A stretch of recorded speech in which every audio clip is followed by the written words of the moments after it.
However, it may typically require TIS for when one or more of the following conditions are met. The project is projected to generate more than 50 trips in the AM or PM peak hours. Again, the project is defined as a subdivision. It generated 25 trips in the peak hours. That was evaluated. The anticipated project driveway trips will significantly impact traffic operations on all adjacent parcels. That was evaluated during the hearing at the board and was considered in their decision. 3, the project is proposed along a route that historically experiences or is projected to experience traffic safety issues. The route doesn't exist, so there was no anticipation of that, and again, that was considered by the board in their decision. Finally, the project is proposed within the vicinity of a school, a community park, or some other areas with high levels of pedestrian and neighborhood activity. We'll hear that these residential subdivisions are areas of high pedestrians activity. I would submit that the residential neighborhoods that surround this, including the one we're building, are typical of any residential subdivision regarding pedestrian activity. So that was considered, and the board clearly did not agree that this was met. Regarding the extension of FUR, the extension of FUR, you might hear that it is not a code requirement, when in fact it is a code requirement.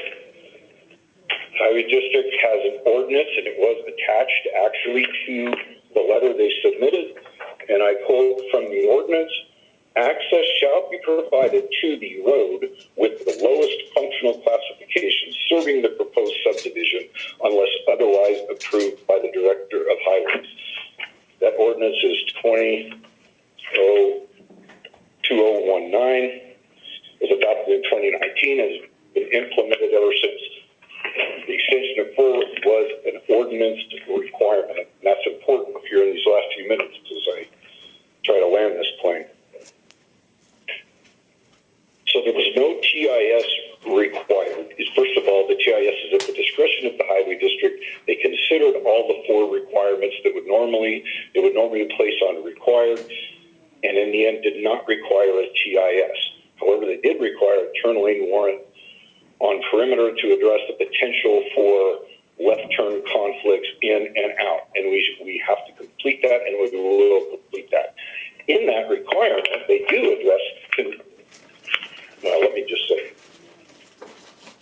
these analysis, and they're talking about the turn warrant analysis, will need to include consideration of traffic from Schaefer and other roadways beyond the proposed subdivision that will inherently use the Fur Avenue connection to Perimeter Road. So they recognize that some traffic from the subdivisions to the south will probably use Perimeter Road, and their charge was to estimate that traffic and include it in the turn warrant analysis, more than just from the subdivision.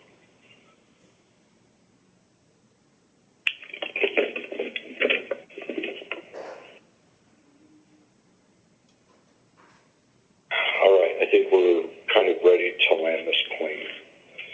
So I want to point out that because FUR was a requirement, an ordinance requirement, that right-of-way was dedicated years ago and just to be extended, the TIS, let me read from their traffic impact study guidelines.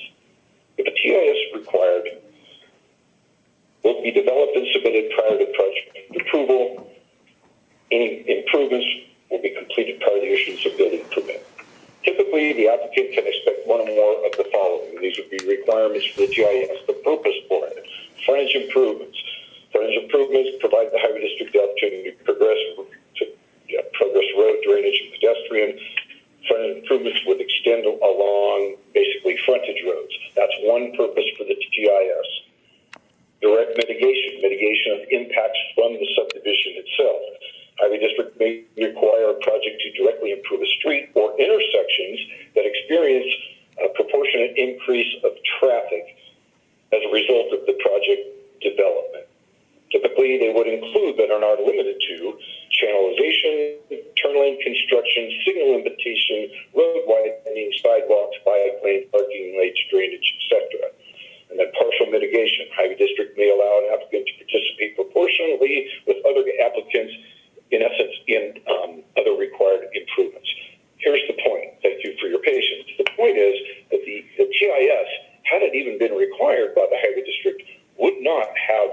included the disconnection of Fir Avenue, period. That was by ordinance. That would not be a purpose of the TIS to address the connection or disconnection of Fir, gated or otherwise. That's another issue.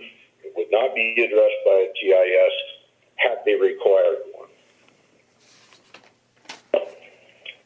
So,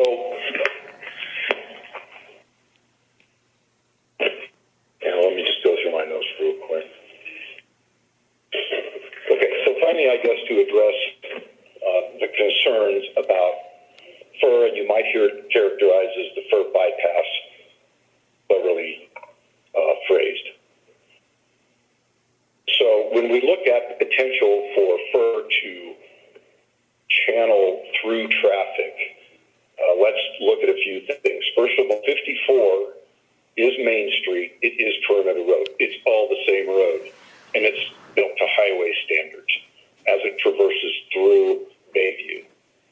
Fir doesn't even connect to 54. There is no direct connection. It is 2 blocks off at its closest. You would have to go, traffic would have to choose to go 2 blocks out of direction through the kind of streets that are there. And I would like to quote presentation which you might hear.